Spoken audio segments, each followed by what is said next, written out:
Kudur service സഹകരണ bank Onam സഹകരണ വിപണി ആരംഭിച്ചു. പ്രസിഡന്റ് PS ശിവൻ ഉദ്ഘാടനം നിർവഹിച്ചു. പല വ്യഞ്ജന സാധനങ്ങളുടെ വിൽപ്പന ഉദ്ഘാടനമാണ് നമ്മൾ ഈ വേദിയിൽ ഇവിടെ വെച്ച് നടത്തുന്നത്.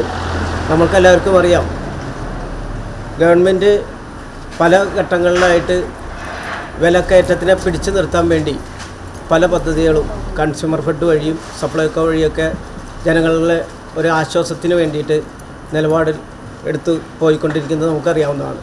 നമ്മുടെ കൂടൂർ സർവീസ് സഹകരണ ബാങ്കും ഈ തവണ നിരവധിയായിട്ടുള്ള ഉൽപ്പന്നങ്ങൾ ഇവിടെ ഇറക്കി. മുൻകാലങ്ങളിലില്ലാത്ത വണ്ണം 4 ഔട്ട്ലെറ്റ് കുണ്ടൂർ, എരവത്തൂർ, കൊച്ചടവ്, കൂഴൂർ എന്നീ 4 സ്ഥലങ്ങളിലാണ് നമ്മൾ വിൽപ്പന ഈ തവണ നടത്തുന്നത്. ഈ സബ്സിഡി സാധനങ്ങൾ 12 ഐറ്റം, അത് ഓരോ കിലോ വെച്ചുണ്ട്. എല്ലാ തവണയും 1/2 കിലോ വെച്ച ഉള്ള സാധനങ്ങൾ ഈ തവണ ഓരോ കിലോ വെച്ചാണ് നമ്മൾക്ക് വിൽപ്പനയ്ക്ക് ഒരുക്കിയിരിക്കുന്നത്. Vice president PP Sebastian, secretary VR Sunitha, bank ഭരണസമിതി അംഗങ്ങൾ എന്നിവർ പങ്കെടുത്തു.